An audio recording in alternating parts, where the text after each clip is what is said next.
يا أيها النبي إنا أرسلناك شاهدا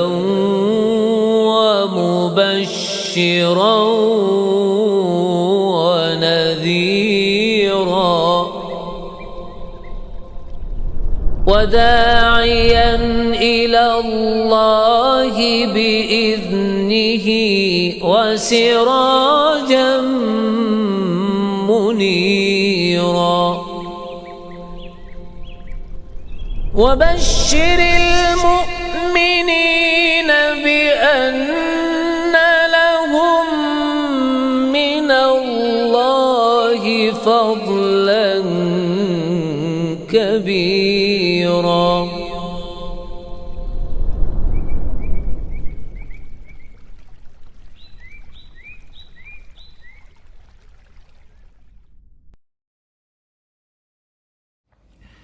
Bismillahirrahmanirrahim.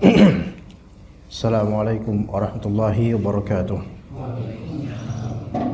Innal hamdalillah nahmaduhu wa nasta'inuhu wa nastaghfiruh wa na'udzu billahi min shururi anfusina wa sayyiati a'malina may yahdihillahu fala mudilla lahu wa may yudlil fala hadiya lahu. Asyhadu an la ilaha illallah wahdahu la syarika lahu wa asyhadu anna Muhammadan abduhu wa rasuluhu la nabiyya ba'dah. Ya ayyuhalladzina amanu taqullaha haqqa tuqatih wa la tamutunna illa wa antum muslimun. Ya ayyuhan nasu taqu rabbakumul ladzi khalaqakum min nafsin wahidah wa khalaqa minha zawjaha wa batha minhuma rijalan katsiran wa nisaa'a واتقوا الله الذي تساءلون به والأرحام إن الله كان عليكم رقيبا. يا أيها الذين آمنوا اتقوا الله وقولوا قولا سديدا يصلح لكم أعمالكم ويغفر لكم ذنوبكم ومن يطع الله ورسوله فقد فاز فوزا عظيما. فإن أصدق الحديث كتاب الله وخير الهدي هدي محمد صلى الله عليه وسلم وشر الأمور محدثاتها وكل محدثة بدعة وكل بدعة ضلالة وكل ضلالة في النار. Amma ba'd, kita lanjutkan kajian kitab Risalah Kalimat Al-Ikhlas karya Al-Hafidh Ibn Rajab Al-Hanbali rahimahullah. Pada pertemuan lampau kita telah membahas mengenai kenyataan bahwasanya seseorang yang beriman dengan keimanan yang baik itu tidak melazimkan diri yang ma'sum dari kesalahan, enggak pernah berbuat salah, tidak. Melainkan setiap dari keturunan Nabi Adam alaihissalam itu pasti berbuat salah, bahkan sering. Namun yang terpilih dan terbaik dari semua yang berbuat salah adalah yang rajin bertaubat. Ada tetap korelasi antara hamba yang bertakwa dengan melakukan dosa itu masih relevan.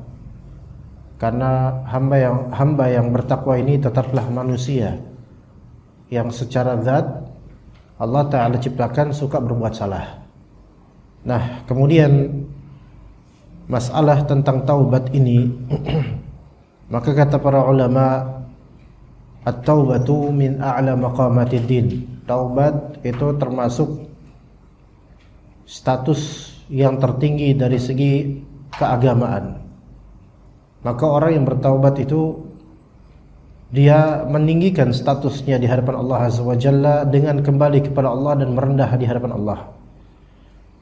Dan Allah Subhanahu wa ta'ala telah memuji para rasul dengan sebab taubatnya mereka kepada Allah Subhanahu wa ta'ala. Dikatakan dalam surat At-Taubah, laqad taballahu 'alan nabiyyi wal muhajirin wal ansari alladhina ittaba'uhu fi sa'atil 'usrah. Allah Ta'ala telah menerima taubatnya Nabi Muhammad kita Muhammad sallallahu alaihi wasallam dan taubatnya para sahabat dari kalangan muhajirin dan ansar, yang mana mereka mengikuti Nabi sallallahu alaihi wasallam di waktu-waktu susah. Dan maksudnya di sini, maksud dari pembahasan ini bahwasanya wajib atas hamba untuk menghadapkan diri ke Allah Azza wa Jalla dan bersikap jujur dalam muraqabah, yaitu bersikap jujur dalam hal merasa dirinya dilihat oleh Allah Azza wa Jalla. Jika hamba ini bermaksiat kepada Allah, maka hendaklah dia bergegas menuju taubat dan menghadirkan qalbu bahwasanya Allah Subhanahu wa taala melihatnya. Allah taala Maha menyaksikan atas segala sesuatu. Dan setinggi-tinggi maqamat, setinggi-tinggi status dalam beragama adalah ihsan. Karena ada Islam, iman, ihsan. Sebagaimana dalam hadis Jibril, kada ihsan, yaitu an ta'budallaha ka'annaka tarah, fa in lam takun tarahu fa innahu yarak. Yaitu engkau menyembah Allah Azza wa Jalla seolah-olah engkau melihatnya. Dan jika engkau tidak mampu sampai level itu, maka engkau menyembah Allah dengan merasa bahwasanya Allah Ta'ala melihatmu. Ini dua level dalam level ihsan. Jadi ihsan itu ada dua level. Level yang tertinggi, an ta'budallaha ka'annaka tarah. Engkau menyembah Allah seolah-olah engkau melihat Allah. Dan level berikutnya yang cukup jauh di bawahnya, yaitu illam takun tarahu fa innahu yarak. Engkau menyembah Allah dengan merasa Allah melihatmu. Ya, bagaimana memahami ini? Level maqam yang paling tinggi, engkau menyembah Allah seolah-olah engkau melihat Allah. Ini yang paling tinggi. Dan di bawahnya ada level yang lebih rendah, namun tentu serendah-rendahnya level ihsan itu tinggi, ya. Yaitu engkau menyembah Allah dengan merasa bahwa Allah melihatmu. Ya, ini lebih rendah, tapi tinggi ini. Maka yang pertama tadi, engkau menyembah Allah dengan merasa seolah-olah engkau melihatnya. Ini adalah ibadah yang disebut ibadah targhib. Ya. Adapun engkau menyembah Allah dengan merasa bahwa Allah melihatmu, ini ibadah tarhib. Atau bisa dikatakan menyembah Allah Ta'ala seolah engkau melihatnya, ini ibadah raja, berharap. Ada sisi berharap. Adapun menyembah Allah dengan merasa Allah Ta'ala melihatmu, ini ada sisi khauf, rasa takut.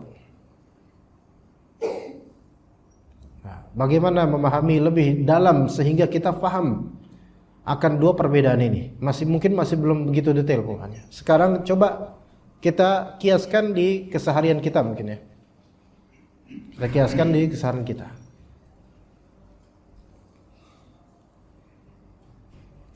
Nih, kalau seorang anak ngobrol main sama anak-anak lainnya, kemudian ada satu anak bandel.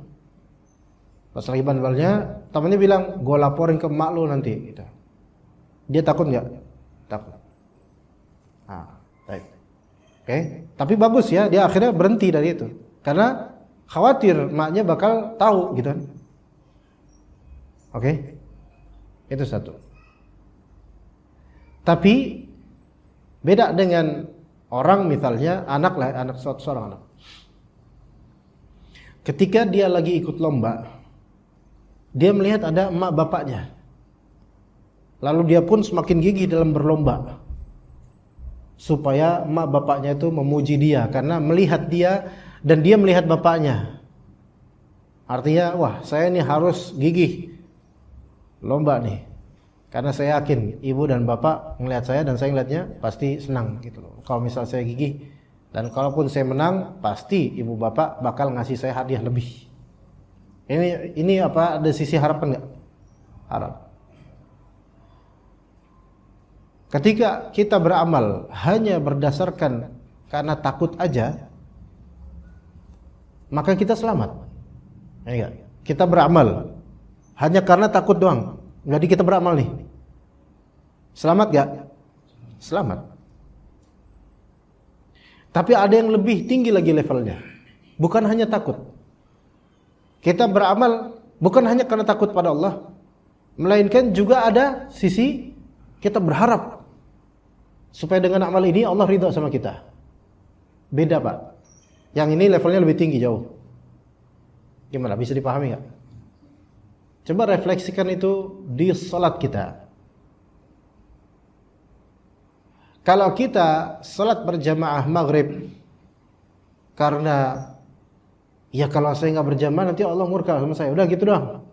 Selamat gak? Selamat dari murka Allah karena antum beramal dengan basic rasa takut. Namun kalau udah sampai level karena udah biasa salat berjamaah di masjid, maka level bertingkat dengan berharap dapat lebih dari Allah dengan salat berjamaah ini. Mana yang lebih tinggi? Yang kedua, yang ada harapan kepada Allah Azza wa Jalla. Begitu. Nah, gini, level lainnya, contoh lainnya. Dari kumpulan student atau murid atau mahasiswa ini, ada yang belajar karena takut nggak naik kelas, dan ada yang belajar karena pengen ranking 1. Mana yang lebih baik? Jelas. Orang yang belajar, anak ya atau murid yang belajar karena takut nggak naik kelas, bakal ranking 1 nggak? Ya, ini udah bagus, udah naik kelas aja udah bagus dia, gitu kan ya. Tapi selamat nggak? Selamat. Walaupun nanti pas dilihat ranking terakhir, biarin yang penting gue naik kelas. Nah ini kan udah bagus, karena levelnya baru sampai situ kapasitasnya. Namun kalau kapasitasnya udah sampai mengejar 3 ranking pertama, 1, 2, 3 pokoknya kalau bisa 1 gitu. Ini kan orang punya harapan tinggi. Begitulah sekiranya kita beribadah kepada Allah dengan ada harapan yang tinggi. Bukan hanya takut murka Allah, betul itu bagus sekali. Bukan hanya takut azab neraka, itu bagus. Tetapi ada keinginan supaya mencapai derajat yang tinggi di surga. Oh itu Masya Allah. Dan gak semua orang beribadah dengan ada harapan seperti itu Pak. Sebagaimana gak semua murid belajar dengan harapan masuk 3 ranking pertama. Gak semua murid. Insya Allah sampai sini paham. Maka derajat ihsan itu 2 itu tadi. Kalau kita beramal cuman di sini bukan merendahkan ya. Namun kita beramal hanya dengan sebab ya daripada saya nggak beramal nanti dimarahin atau dimurkai oleh Allah, mendingan saya beramal. Itu masih basic seharusnya gitu. Tapi kalau kita beramal adanya roja dan harapan supaya mendapatkan yang terbaik, oh ini tinggi tingkatannya. Ya tinggi tingkatannya. Ya begitu Pak. Ya begitu jemaah sekalian, rahimakumullah. Maka bukan merupakan syarat perwalian atau syarat kewalian seseorang menjadi wali Allah al-ismah, yaitu terjaga dari dosa-dosa kecil bahkan besar. Enggak. Seorang yang merupakan wali Allah dan bertakwa bukan tidak mungkin terjerumus dalam dosa-dosa besar. Bukan tidak mungkin. Mungkin ya, namun Allah selamatkan kemudian dia ya. Maka dikatakanlah Syekh Abdul Aziz Ar-Rajhi rahimahullah, fa auliyaullah ta'ridu lahumudz dzunub. Para wali Allah mampir juga dosa pada diri mereka, kehidupan mereka. Lakin yatubuna wa yunibuna wa yubadiruna bit-taubati ila Allah. Tapi mereka ini bertaubat pada Allah, berinabah kembali kepada Allah, khaufan minallah, karena takut sama Allah, wa mahabbatan lah, karena cinta sama Allah, wa rajaan li thawabihi, karena berharap ganjaran dari Allah Azza wa Jalla. Dan para wali Allah, orang-orang bertakwa, mereka adalah orang-orang yang cepat dalam merasakan dan menyadari getirnya efek dari dosanya. Ya. Orang-orang yang bertakwa itu adalah orang-orang yang paling cepat merasakan getirnya dan efek buruknya, efek dari dosa yang dia perbuat. Beda dengan orang yang keras kalbunya. Sekalipun dosanya besar, lalu Allah Ta'ala takdirkan pada dirinya efek yang buruk sekali dari dosanya, dia nggak ngerasa bahwasanya itu efek buruk dari dosanya. Bisa dipahami sampai sini jemaah? Karena kerasnya kalbu dia. Ibarat baju putih dan baju yang sudah hitam. Orang yang memakai baju putih itu lebih sensitif dalam melihat atau men-scanning noda-noda yang sampai ke bajunya. Cepat kelihatan bagi dia. Dan dia akan risih dengan membiarkan noda itu di bajunya. Beda dengan yang pakai baju hitam. Kayak Ana sebenarnya. Dan kayak tim Ana. Soalnya kayak Ana ini udah banyak variannya nih. Ada noda sedikit, nggak sadar kita. Ini permisalan aja, na'udzubillah, jangan sampai anak gitu. Nggak sadar. Dikasih hukuman oleh Allah. Dia ngira bahwa hukuman ini adalah rahmat dari Allah gitu. Bukan hukuman ini mah. Allah merahmati saya karena saya udah banyak berbuat baik. Subhanallah. Padahal itu efek dari dosa dia. Ya. Keras kalbunya. Ketika ditakdirkan takdir yang buruk, yang mana itu merupakan efek dari dosa. Bukannya bermuhasabah. Sehingga dia mengingat dosa-dosanya, malah justru dia mencari kambing hitam dan mempertanyakan Allah dengan takdirnya. Subhanallah. Ya. Dan orang yang seperti ini nggak sedikit. Terutama sekali di kalangan perempuan yang kurang bertakwa. Itu kadang-kadang ya enggak, yang perempuan ya ibu antum tahu lah ya. Kadang-kadang yang salah dia, yang minta maaf kita. Nah gitu. Itu baru dalam urusan kecil rumah tangga tuh. Ya. Begitu.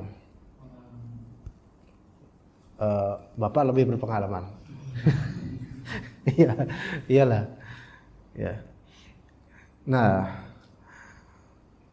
kemudian masalah perkataan dari Nabi sallallahu alaihi wasallam, perkataan dari Allah azza wa jalla dalam hadis qudsi terhadap ahli Badar, para pejuang perang Badar. I'malu ma syi'tum faqad ghafartu lakum. Terserah kalian, lakukanlah apa yang kalian inginkan, aku telah mengampuni kalian. Maka ini tidak melazimkan para pejuang Badar itu berbuat semaunya, bukan begitu. Memang artinya berbuat semaulah kalian, aku ampuni kalian. Tetapi orang-orang yang Allah rekomendasikan ini, para pejuang Badar, maka adalah orang-orang yang Allah jaga dengan dosa-dosa mereka. Allah jaga, artinya mereka mungkin melakukan perbuatan dosa sesuai keinginan mereka, namun Allah Ta'ala kemudian Allah jaga dengan membuat mereka bertaubat cepat. Membuat mereka bertaubat cepat. Ya. Begitu juga perkataan Al-Imam Asy-Sya'bi, "Idza ahabballahu 'abdan lam yadurruhu dhanbuh." Jika Allah Ta'ala mencintai seseorang hamba, maka dosanya dia itu tidak memadharatinya. Maksudnya adalah Allah ketika cinta pada suatu hamba, seorang hamba, jika Allah cinta sama seorang hamba, itu bukan berarti Allah Ta'ala tidak akan mentakdirkan hamba ini tidak pernah maksiat. Enggak.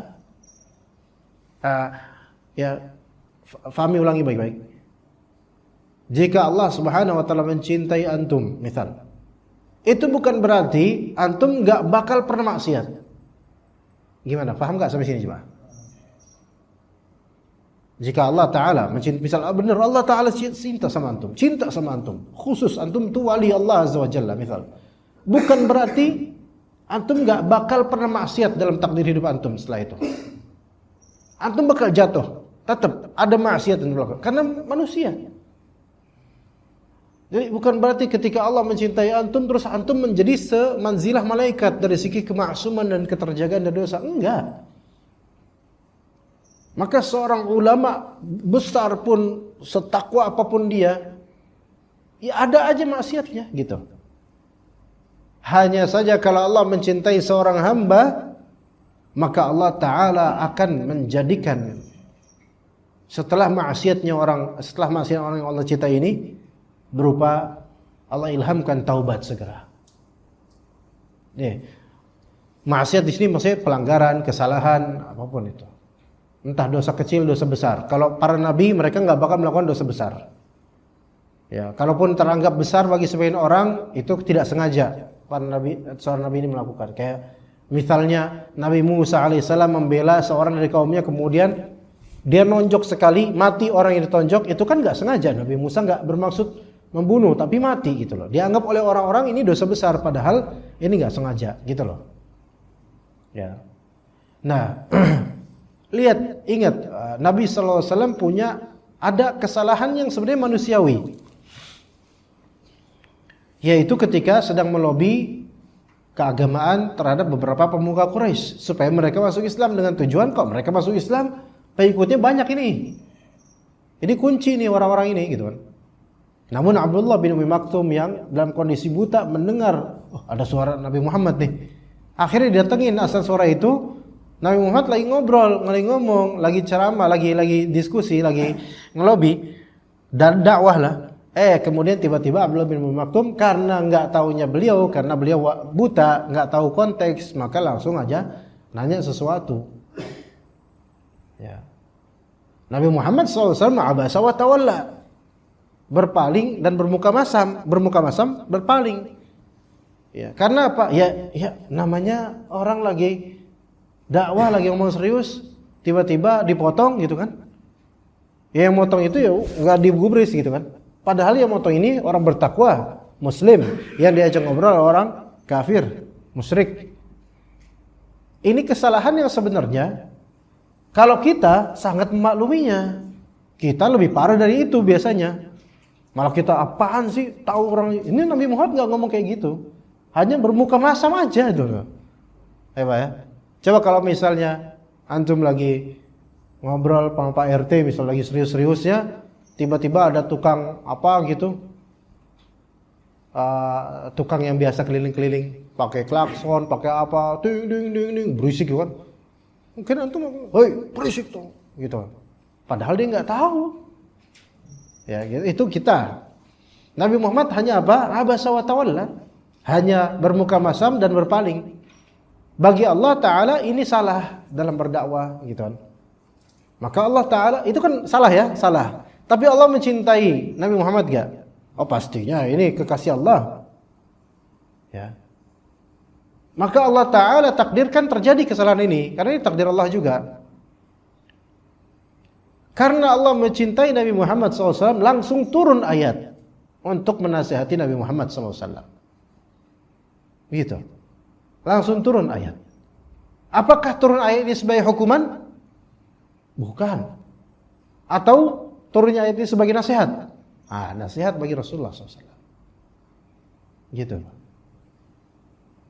Karena sayang, langsung Rasulullah kembali kepada Allah Azza wa Jalla dan termaafkan. Namun kisah ini jadi legenda dalam Al-Quran sebagai ibrah. Gitu loh. Kalau misalnya kita sayang sama anak-anak kita dengan sayang yang hakiki, yang syar'i, ketika anak kita melawan kesalahan, apakah kita diamin? Ya. Kalau kalau kita sayang sama anak kita, sayang banget, anak kita nih paling kita sayang.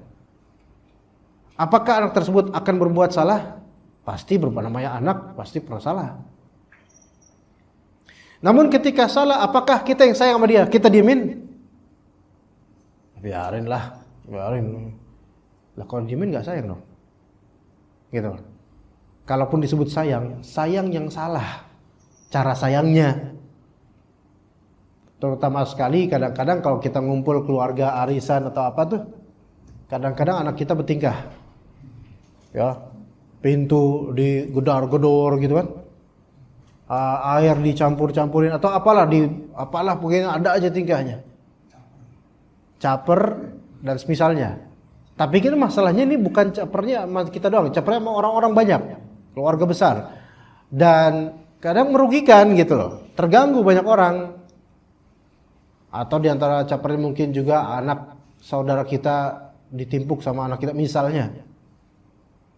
Banyak dari orang tua ngelihat anaknya kayak gitu, saking sayangnya hanya bilang apa? Namanya juga anak kecil. Namanya juga anak kecil. Ini salah sebenarnya. Ya semua juga tahu itu anak kecil. Terus kalau anak kecil dibiarin kayak gitu. Padahal dia telah menzolimi saudara misalnya. Udah anak kecil. Enggak dinasihatin anaknya. Ini sayang yang salah arah, salah format. Ya. Salah format. Apakah Allah Subhanahu wa taala ketika sayang sama hambanya nih, udah biarin, dia kan manusia, namanya manusia sering salah. Terus enggak Allah taala peringatkan gitu? Dibiarin aja itu manusia makin lama makin mengkinan kan? Maka yang sayang itu malah justru yang sering mengingatkan dengan cara yang terbaik gitu. Ya. Gitu, Pak. Kalau sama orang tua sama anak aja seperti itu harusnya pasti lebih-lebih Allah Subhanahu wa taala. Ketika antum salah, banyak salah. Kalau Allah sayang sama antum, pasti Allah ingetin. Pasti Allah ingetin. Tinggal kita gimana nih? Ngerespon kasih sayangnya Allah tuh gimana? Ya, apakah kita diingetin tapi cuek apa gimana? Itu. Kita kembali ke kita juga, ya. Baik. Kemudian pengampunan dosa itu memiliki beberapa sebab, jemaah sekalian. Pengampunan dosa memiliki beberapa sebab. Ya. Disebutkan juga di kitab Majmu' Fatawa Ibnu Taimiyah atau di Wasiyah Sughra Ibnu Taimiyah. Pernah kita bahas di sini Wasiyah Sughra. Karena Syekhul Islam Ibnu Taimiyah sampai khatam. Disebutkan juga oleh Ibnu Rajab, penulis menyebutkannya di Jami'ul Ulumul Hikam. Ampunan dosa itu ada beberapa sebab. Ya. Kita katakan ada 4 sebabnya, jemaah.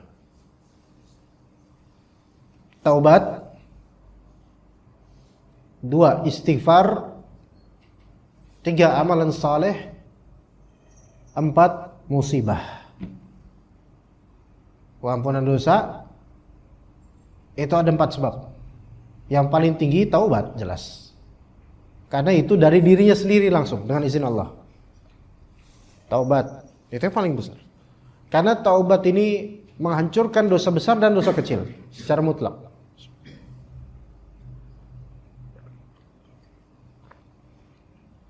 Selama benar taubatnya. Kemudian yang kedua, apa Pak? Istighfar. Yang ketiga, amalan soleh. Yang keempat, musibah. Tapi setiapnya itu ada syarat. Yang pertama taubat. Ya syaratnya ada, syarat sahnya taubat ya ada lagi. Taubatnya ikhlas karena Allah, itu satu. Taubat aja butuh ikhlas ya, iya. Lah orang kalau misalnya taubat dari suatu perbuatan cuman karena nggak enak sama orang, ya itu berarti kan nggak ikhlas sama Allah. Saya taubat, saya kali ini bakal sholat soalnya nggak enak sama calon mertua gitu. Aduh. Ini taubatnya bukan karena Allah, berarti nggak sah taubatnya, nggak diampuni dosanya, belum. Jadi harus ikhlas karena Allah. Juga syarat berikutnya al-intiha al-kaf, yaitu berhenti dari apa yang dia lakukan dari dosa itu. Berhenti segera. Dan yang ketiga, berazam untuk tidak melakukannya lagi. Berazam untuk tidak melakukannya lagi. Beda sini. Dia berazam untuk tidak melakukan lagi, tapi suatu saat dia melakukannya lagi. Itu mungkin tetap diterima taubat yang lamanya. Beda dengan dia saya taubatlah, tapi ada gambar di hatinya, kapan tahu nanti paling saya lakukan lagi. Nah ini belum taubat. Jadi harus ada azam untuk tidak melakukannya lagi. Menghentikan perbuatan dosa tersebut. Al-iqla' yaitu al-iqla' al-kaf 'anil dzamb. Yang ketiga yaitu al-azmu 'ala adami fi'lihi. Berazam untuk tidak melakukan perbuatan itu lagi. Yang keempat, kalau misalnya berkaitan dengan kezaliman dan hak orang lain, maka dikembalikan kepada pemiliknya. Begitu. Itu syarat-syarat taubat. Baik. Kemudian penghapus dosa, sebab penghapus dosa yang kedua apa tadi? Istighfar. Istighfar pun juga memiliki kriteria, yaitu istighfar yang memang juga dengan qalbu. Itu yang berefek pada dosa. Tapi kaidah asalnya dosa besar itu tidak diampuni dengan hanya sekadar istighfar.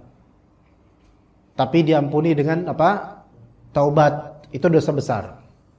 Jadi istighfar itu bisa menjadi ampunan untuk dosa-dosa kecil. Namun dengan syarat adanya penghadiran hati ketika dia apa? Beristighfar. Maksudnya penghadiran hati yaitu ketika dia beristighfar, dia memang minta ampun sama Allah. Bukan yang sebatas di lidah doang. Atau spontan. Astagfirullahaladzim. Nah itu orang tua. Lihat ada ular, astagfirullahaladzim. Ya bagus sih daripada ngeliat ular terus dia ngomong jorok, mendingan ada lihat ular, anjing misalnya tuh. Ular pak, bukan anjing pak. Gitu. Orang anak sekarang tuh banyak yang menganjingkan banyak orang. Masih mending istighfar ya, masih mending ya, astagfirullahaladzim. Tapi apakah dia istighfar dari kalbu? Enggak, dia spontanitas. Apakah itu berefek pada dosanya? Enggak berefek. Karena apa? Enggak pakai hati. Ya, begitu. Baik, memang di hatinya dia mengucapkan kalimat itu dengan memohon ampun pada Allah, itu berefek. Atau dia mengucapkan istighfar itu karena mengikuti sunnah atau dalam rangka ibadah lafziyah, ibadah melafalkan seperti setelah sholat fardu kita dianjurkan istighfar 3 kali. Astagfirullah, astagfirullah, astagfirullah. Memang dalam hati kita mungkin enggak ada bayangan atau enggak ada bergambar di benak saya minta ampun, tapi inilah yang dilakukan oleh Rasulullah SAW setelah sholatnya, maka ini juga bisa berefek. Ya. Atau zikir pagi petang, dia mengikuti sunnah Nabi SAW dengan beristighfar 70 atau 100 kali dalam satu hari, dalam rangka mengikuti sunnah Nabi. Ini juga insya Allah bisa berefek. Namun lebih afdal kalbunya juga mengucapkan itu, yaitu kalbunya juga hidup dengan istighfar itu. Ya, itu lebih afdal. Namun kalau istighfar mutlak, ya astagfirullah, astagfirullah, astagfirullah, ya perlu ada hati, ya.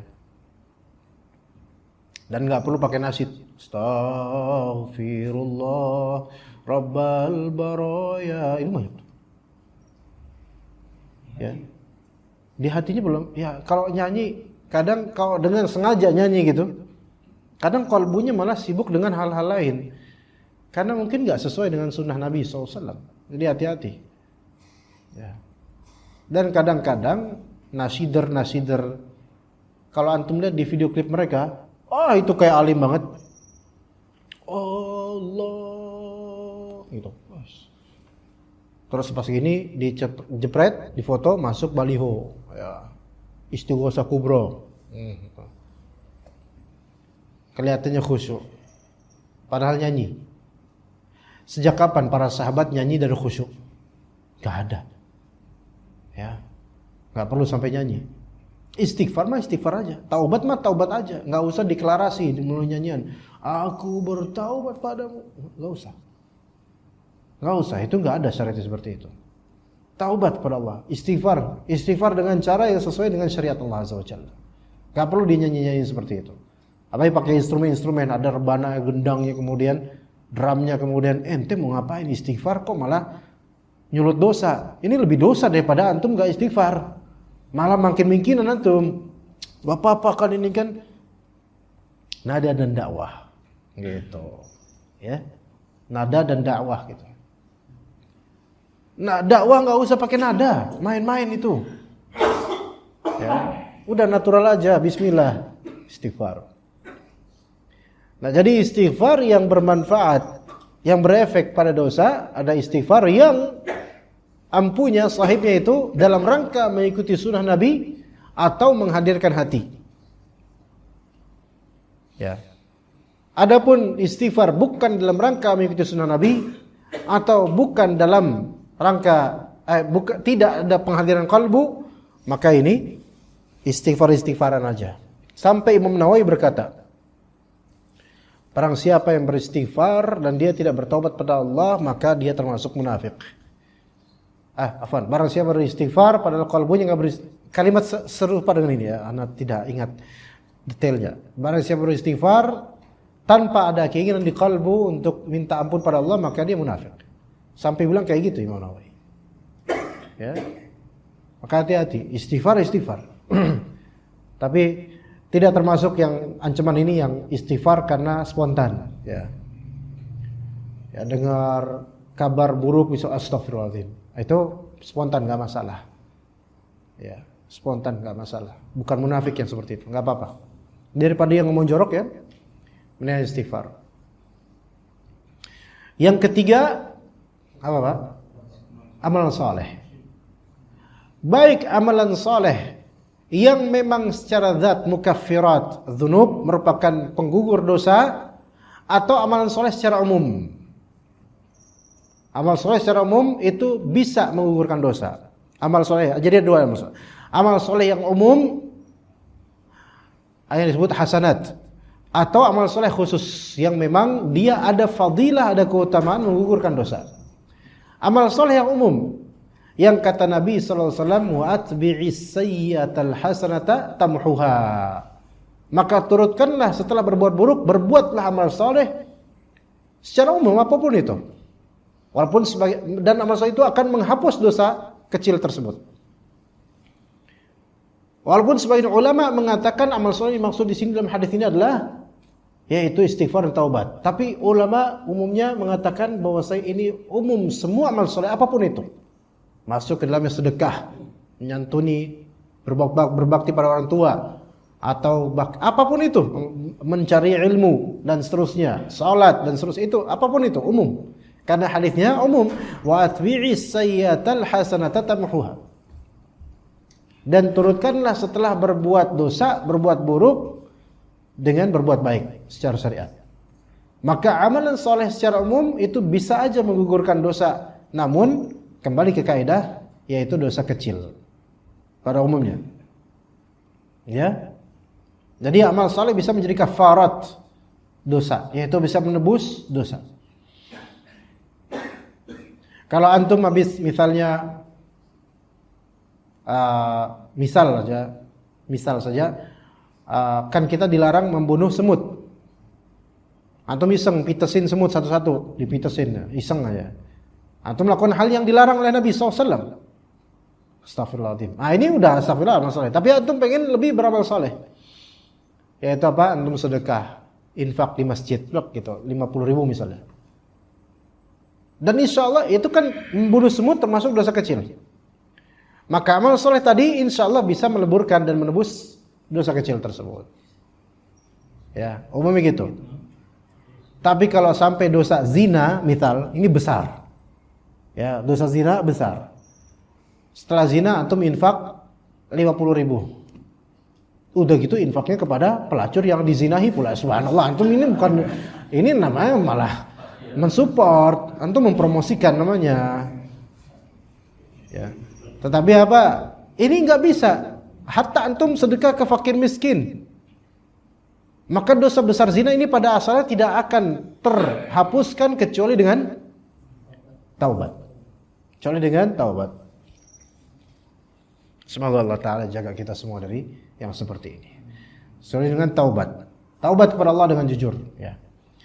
Taib. Yang amalan soleh kedua, yaitu amalan soleh yang memang memiliki fadilah, dalam dalil disebutkan menghapus dosa-dosa. Nah, ya. Dalam dalil disebutkan menghapus dosa, seperti puasa Arafah. Pak ya, nanti Pak. Berapa hari lagi? Ya tergantung ini udah ada kuota saya belum? Udah Pak? Oh enggak, maksudnya oke, Muhammadiyah udah ya, oke. Muhammadiyah kapan? Besok 1. Berarti besok 30 dong bagi Muhammadiyah. Berarti bagi Muhammadiyah hari Sabtu tanggal 1. Oke. Ini kan lagi sidang isbat ya sekarang Pak ya? Betul apa enggak? Ada nggak sidang isbatnya? Nggak ada. Oh, nggak ada buat Muharram, buat Dzul Qa'dah nggak ada ya? Sekarang kan 29 kan ya? Besok 29. Oh, 29 ya, 29 nih ya. Besok maghrib 30 apa 1? Tanggal 1. Sama, mau dia sama dong. Ya kalau bisa sama nggak apa-apa lah. Asal jangan Ahmadiyah aja ya. Muhammadiyah nggak apa-apa. Nah, tadi sampai mana? Arafah, puasa Arafah tanggal 9 misalnya. Itu dihapus dosanya kapan aja, Pak? Setahun kapan aja tuh? Lalu dan akan datang. Yang sahih itu kan, ya itu sahih, tapi maksudnya yang dihapus dosa apa? Dosa kecil. Dosa kecil. Ini termasuk amalan soleh yang memang punya takhasus dan spesifikasi fadilah untuk menghapus dosa-dosa. Begitu ya? Karena ada nas dan dalilnya. Yang dihapus dosa kecil. Kecuali kalau orang ini pada saat puasa Arafah itu semua dosa kecilnya itu udah terhapus. Dengan apa, taubat atau apa, Allah udah hapus. Tinggal dosa besarnya, maka yang terkikis sekarang dosa besar. Paham nggak maksudnya, Pak? Iya, bisa kena dosa besarnya, bisa berefek. Hah? Yang kecil sudah habis, mungkin dia punya amalan lain. Baik istighfar, taubat untuk dosa-dosa kecil gitu kan. Entah apa banyak amalannya, dan memang dia rajin puasa mungkin di 10 pertama Zulhijjah awal Ashr Dzulhijjah itu 10 hari pertama Dzulhijjah itu fadilahnya besar, Pak. Ya, beramal sih besar. Dia beramal sampai mungkin Allah Taala tutup semua dosa kecilnya. Tinggal dosa besar yang belum dia taubatin. Kemudian dia puasa Arafah dengan kondisi catatan dosa kecilnya udah hapus semua, ya berarti aman puasa Arafah ini akan berefek pada dosa besarnya. Iya, bisa kayak gitu. Itu kaidahnya seperti itu. Betul, dengan taubat, tapi kan dia sudah maksudnya tugas efek pahala, tugas efek dari puasa Arafah ini kan nggak ada tugasnya di dosa kecil, maka akan berlanjut berefek ke dosa besar yang mungkin dia belum taubat tapi berefek. Belum lagi kemudian dia melakukan amalan soleh lainnya yang berefek penghapusan dosa. Ternyata dosa kecilnya memang nggak ada. Puasa Arafah telah mulai menggerus dosa besarnya, berbakti sama orang tua makin menggerus dosa besarnya, bisa aja dia dapat 0 dosanya. Atau orang ini memang udah nggak ada dosa ketika itu, dia udah taubat dari semua dosa besar, taubat dari semua dosa kecil, lalu dia puasa Arafah.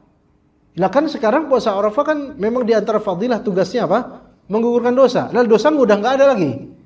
Lalu ngapain dia? Dia angkat derajatnya, pahalanya lebih lagi gitu loh. Begitu. Namun siapa? Siapa di antara kita yang sejernih itu, Pak? Itu. Jangan kegeeran. Pas mau puasa Arafah, alhamdulillah saya nggak punya dosa nih, alhamdulillah. Ngomong gitu aja kayak dosa. Gitu kan? Ya, kita azan dulu insyaallah. Kita lanjut nanti ke masaib musibah. Setelah itu mungkin tanya jawab. Baik, kemudian yang keempat yaitu musibah. Musibah itu menggugurkan dosa kecil pada asalnya dengan syarat. Dengan syarat. Musibah itu menggugurkan dosa kecil pada asalnya dengan syarat. Satu, musibah yang terkena pada orang ini bukan musibah diniyah, melainkan musibah dunyawiyah. Ini harus dipatrikan baik-baik. Musibah yang terkena pada orang ini bukan musibah keagamaan, melainkan musibah keduniaan. Karena musibah ada 2 macam. Musibah diniyah dan yang kedua musibah dunyawiyah. Musibah diniyah itu adalah segala penyimpangan, pelanggaran, ya, atau mungkin kesyirikan, kebid'ahan, ini semua musibah. Maka jangan bilang dia lagi ini ada orang terkena fitnah dan musibah dengan tercandukan candu khamr. Dia lagi kena musibah. Itu kayak diampunin dosa. Justru dia malah makin mikinan dosanya besar. Ya Pak ya? Ada orang, naudzubillah min dzalik, terjerat narkoba. Ini musibah enggak Pak? Besar, musibah besar. Bagi keluarga aib juga. Alhamdulillah dia terkena musibah. Apa musibahnya? Musibah keagamaan, yaitu dia candu narkoba. Kira-kira nih dia itu kan dia lagi berbuat dosa. Ya. Maka syarat pertama, kriteria pertama musibah ini musibah dunyawiyah. Yaitu musibah yang berkaitan dengan takdir buat dia, nasib dia, keduniaan dia. Itu. Penyakit. Yang kata Allah Azza wa Jalla, wa basyiris sabirin alladzina idza asabatuhum musibah qalu inna lillahi wa inna ilaihi raji'un. Sebelumnya apa? Wala yahsabanna alladzina wala nabluwannakum bisyai'in minal khaufi. Ada rasa kekhawatiran akan sesuatu, cemas. Ya. Wal ju', lapar ekonomi, morat-marit. Wa naqsim minal amwal, miskin, wal anfus, kehilangan orang-orang tercinta, wath thamarat, kekurangan bahan makanan, dan lain-lain dari musibah-musibah keduniaan. Dan itu bukan musibah dari segi agama dia, bukan, tapi dari segi apa? Jatah nasib dia gitu loh. Di dunia, yaitu seorang orang tua misalnya dapat musibah sakit. Ini musibah.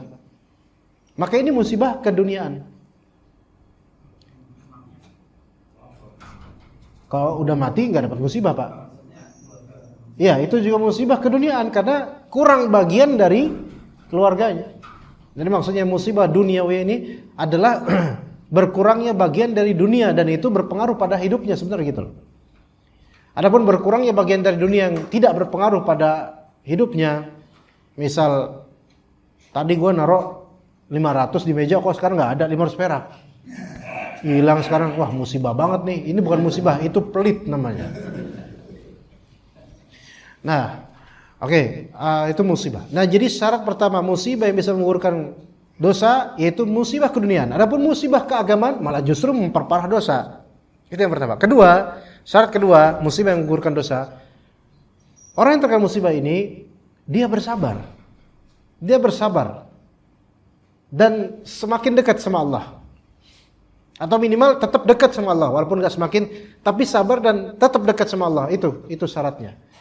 Adapun kalau dia enggak sabar, dengan curhat sana sini, ngomong sana sini, cerita sama sini, maka ini tidak disebut orang yang sabar terhadap musibah dan justru termasuk orang yang mungkin tidak terima terhadap Allah mungkin. Jadi enggak menggugurkan dosa atas musibah itu. Ya, jadi sabar ya dan dia tidak menjauh dari Allah. Jadi kalau ada musibah yang membuat seseorang menjauh dari Allah, maka dia terkena double musibah. Musibah duniawinya kena, musibah diniyah keabadian kena. Jadi seseorang dan bisa jadi semakin jauh dari Allah itu musibah yang lebih berat daripada musibah dunianya dia. Ya. Contoh, miskin, tiba-tiba jatuh bangkrut gitu. Musibah duniawiyah ya. Akhirnya dia kemudian ke dukun dan mau jadi orang kaya versi jalur kikun. Kiai dukun. Justru ini musibah yang lebih besar daripada kemiskinan dia. Boro-boro dia diampuni dosanya, malah musyrik jadinya. Bisa keluar dari Islam. Ya, gitu. Maka dua syarat tadi, musibahnya pertama musibah keduniaan, bukan musibah keagamaan. Yang kedua dan ini sebentar, masih masalah musibah keduniaan keagamaan. Punya anak bandel, secara syar'i ini bandel ya, berkasus melanggar syariat misalnya. Musibah enggak, Pak? Nah, musibah bagi anak ini. Nah, ini anak ini misal anak ini misal saja, naudzubillah min dzalik, maling. Nauzubillah min dzalik.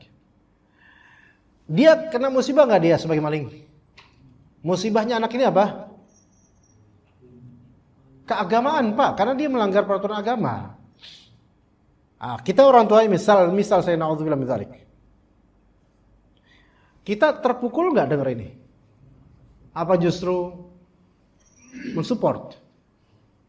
Malu nggak kita, Pak? Malu. Ini musibah bukan? Nah, bagi kita untuk hak kita, ini musibah keagamaan atau musibah keduniaan? Ayo, silakan. Pahami baik-baik, silakan. Keduniaan kau bagi kita. Adapun bagi anak ini pelakunya musibah apa? Keagamaan.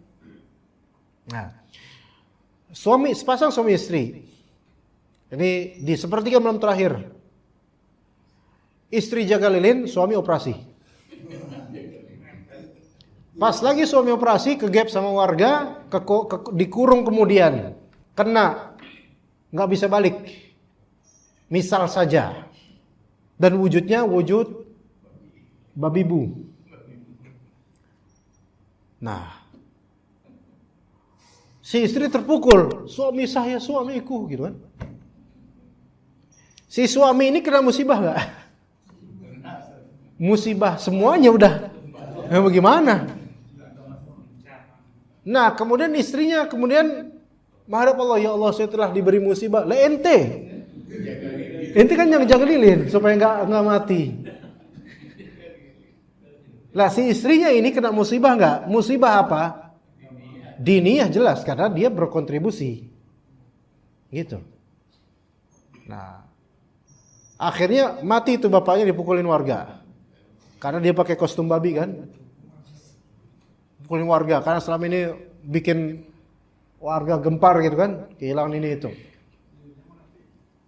Mati.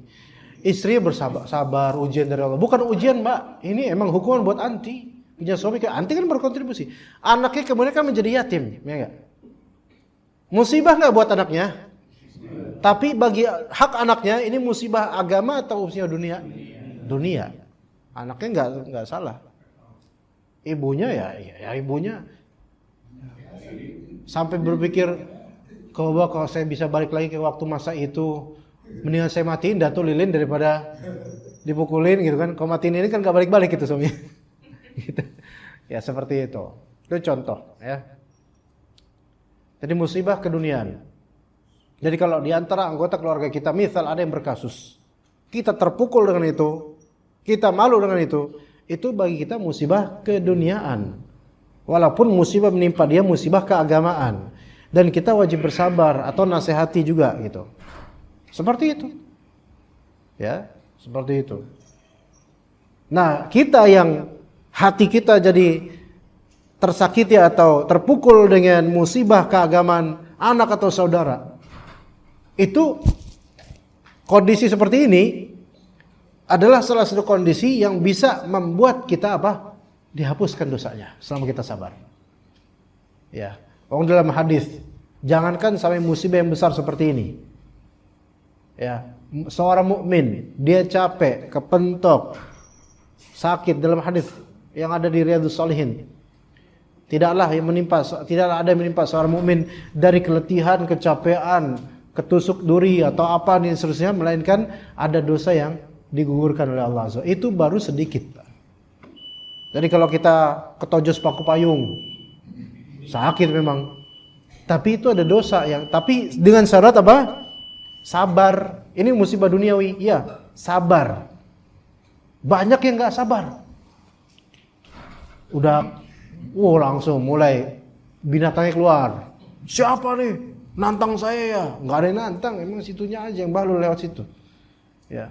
Akhirnya ngomong jorok. Ini kan enggak sabar. Apakah gugur dosanya? Enggak, malah tambah mungkinan dosanya dengan ngomong jorok. Ya, seperti itu. Ya, udah mau komat jemaah sekalian? Insyaallah enggak ada pertanyaan ya. Ya. Masing-masing mempertanyakan dirinya sendiri aja ya. Ya, kita cukup sampai sini. Jazakumullah khairal jazaa Bapak-bapak dan ibu-ibu yang telah hadir kajian ini. Semoga bermanfaat. Wassallallahu ala nabiyyina Muhammad wa ala alihi wa sahbihi ajma'in. Subhanakallahumma bihamdika asyhadu an la ilaha illa anta astaghfiruka wa atubu ilaik. Wassalamualaikum warahmatullahi wabarakatuh.